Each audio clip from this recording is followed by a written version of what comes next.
Muito boa tarde, mais uma aula do canal Milton Silva Filósofo, mais uma videoaula aí, e vou continuar tratando com vocês a respeito aí da ética através da história, tá? Nas duas aulas iniciais a respeito do tema, tratei com vocês da ética socrático-platônica e da ética aristotélica. Hoje vamos tratar aí da questão da ética na Idade Média e a modificação estrutural em toda a vida social a partir do predomínio do cristianismo na sociedade europeia.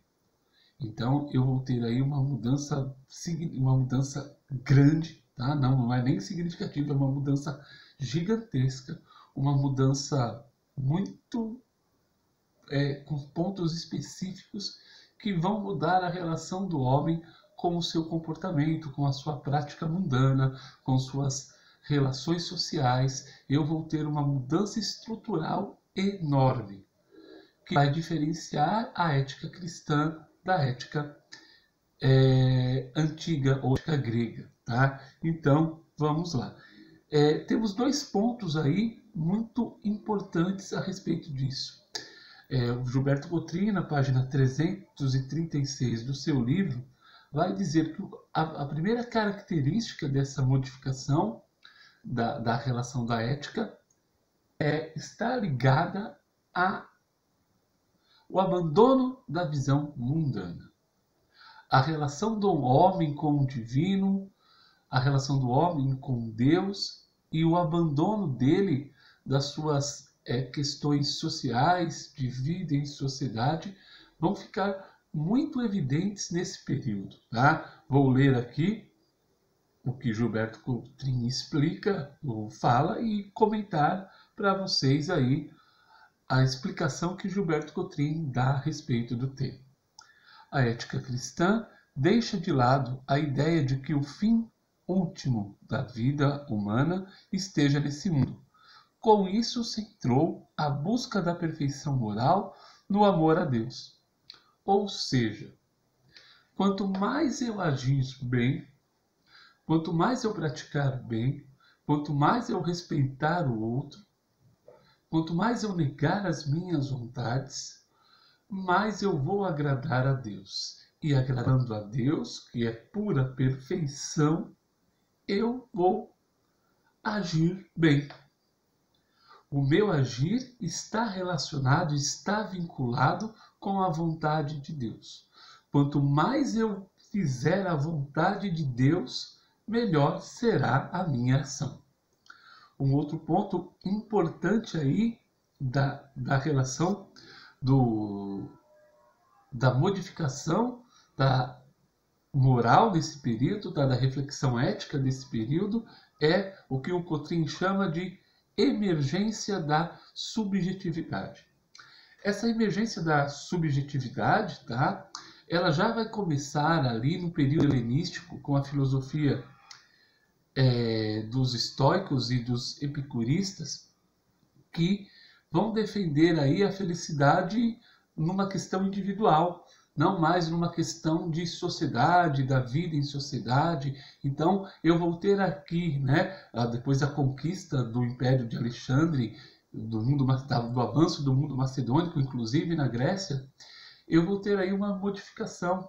Então, nesse período aí, aquela ideia de viver em sociedade para alcançar a felicidade, ela é retirada por uma visão mais subjetiva, uma visão mais individual do que universal. Então, vou ler aqui o trecho para deixar isso um pouquinho mais claro e tecer mais alguns comentários a respeito aí do que se baseou a ética cristã. Emergência da subjetividade. Tendência já esboçada na filosofia dos estoicos e epicuristas. A ética cristã tratou a moral do ponto de vista estritamente pessoal, como uma relação entre cada indivíduo e Deus, isolando-o de sua condição social e atribuindo à subjetividade uma importância até então desconhecida. A minha ação vai ser julgada por Deus. Então, as minhas ações vão servir para salvar a minha alma. Vão servir para salvar aquilo que eu faço.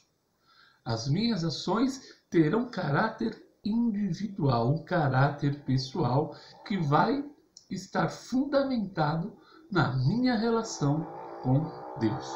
Tá?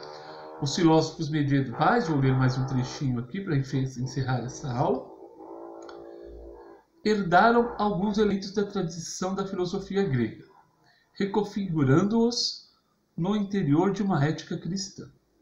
Santo Tomás de Aquino, no século XIII, por exemplo, recuperou a ética aristotélica a ideia de felicidade como fim último do ser humano, mas cristianizou essa noção ao identificar Deus como fonte dessa felicidade. A ética grega, como vimos lá na aula anterior, era uma ética racional. Era uma ética em que a razão prevalecia, a razão humana, o conhecimento humano, a vontade humana, a capacidade humana de tomar decisões. Agora não. Essa razão é transportada, é transferida a Deus. Deus é o ponto máximo dessa ação, dessa reflexão. Toda a minha ação deve ser mediada por aquilo que Deus quer, por aquilo que Deus pensa, por aquilo que Deus determina, de acordo com os valores cristãos. Então, os valores dos homens, claro que devem ser respeitados, porque um dos primeiros fundamentos é também respeitar a lei dos homens, mas colocar a lei religiosa, a lei de Deus, a vontade de Deus, acima de todas as coisas. Eu tenho aqui, então, essa ideia de moral vinculada a Deus. Tá? Tem aqui uma imagem bem legal, tá? Bem bacana, que vai tratar aí da questão dos 7 pecados capitais. Tá?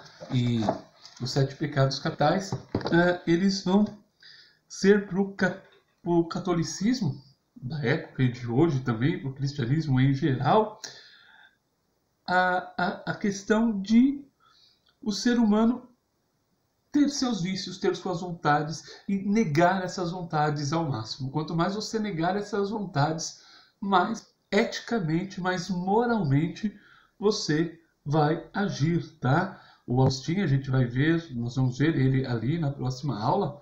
Agostinho vai falar assim como Platão, tá? Que nós somos compostos por 2 substâncias. Existe aí o dualismo corpo e alma. Quanto mais eu permitir que a minha vontade carnal prevaleça, mais eu vou errar.